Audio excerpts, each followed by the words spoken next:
Don't never you ever skip this video. Don't skip this video. The solution might even be here. Never you try to skip this video just to watch it. The man that they come here on the Eziagu Enugu State. On that kind of woman and to do go. Oh yeah, they come here boy. Ichele one of Eziagu Christian one in Chebe. Nankis Sumo Mandia Eziagu. Oh, and a woman. Nda bu boy ho bi bu no na ya abonya. Ai jele eba ahu la na iwe. Mandu bo okule ma ndi stroke ji anime testimony kale. Ai we simba. Na ndo so ni dibia mo bi go me na na bu ndi we mele chege be no wori ya na mele wona arusi. Ito e mo e bi ihe be mele bo sala me na na obo na be Eziagu.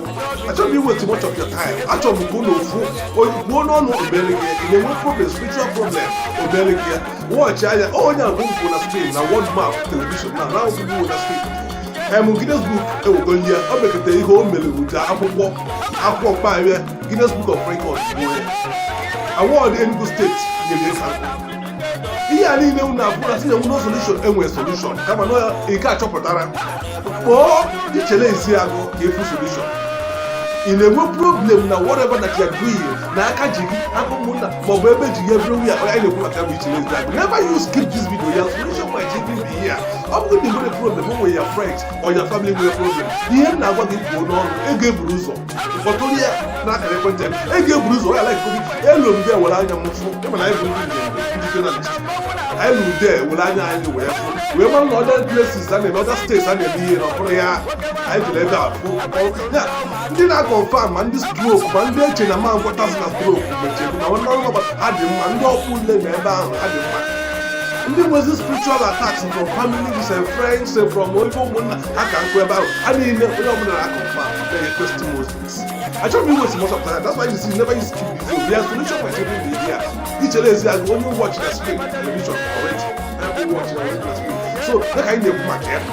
But today I can point to you. One baggy, you wouldn't know who merely on the kind of woman to do go see me. Over here in other states, but today I can point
when as soon as I can look in a John, Yapanako Nele, Okalamaro Kalamo, Obalatule Dibia.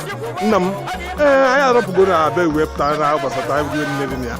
I was the Kawala or Nez and I watch Uba, where Bob Nin on a worldwide. Can I buy no Uba? But I know my kind of wounded and nobody here at the man and Nike. I don't never have a person. It's almost a go or boom or something. It's almost a boom or see what it was a line. I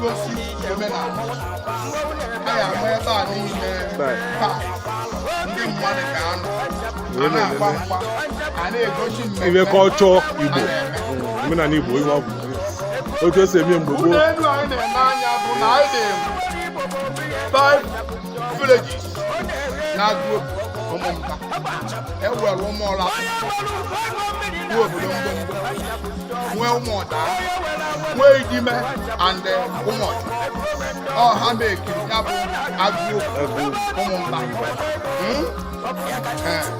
ọ maka ihe omenala ihe gbasara emume mmọnwụ ndị be anyị ọzọ ndị obodo anyị abụzi pọlụ ka ọ bụ maka ndị a na-abarụ mmọnwụ n'omenala Igbo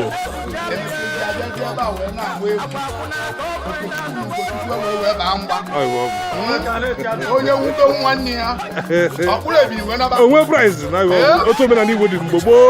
ị na-anya n'aka nri gị na-ajụ gị ụlọ elu nke anyị na-enye anya ka a na-akpọ nnechukwu mgbe gboo ite ịba n'ime ya bụgasị ite eniri na ana mmiri dị ya mmiri ha dị ata ata eji ya agwọ ma ọya ma ndị ime na-esiri ike mana ihe ndị a niile abụọ ka esibiri eme ka esibiri eme mana achọ m ka ihe ndị a niile bidokwa ihe ndị ọcha mebichara anyị mgbe ọzọ unu ga-abịa na mma pan ụna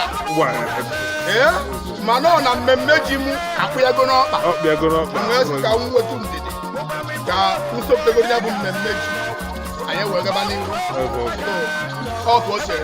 Ichele Eziagu ọzọ Igbo ndụ eze dibịa onwe na-achụ na bego arụmọlụkụ na-eji ọnụ ọkala mmadụ ọkala mmụọ ikwuo n'ọnụ irikwuru n'ọnụ na-emerere gị ịchọ anyị kelere nne anyị na-ebe akwadozi nke bụ na ga-eji onwekwa ebe nke anyị eje na anụ nke na-agụ ajara nwere ụlọ elu n'ala Igbo anajigotere the whole town anabichiri ụzọ anabi na mero anyị apanye na Igbo bụ njikwa owere anyị n'ugwu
Oyolo, mo na ebe uya, asị gị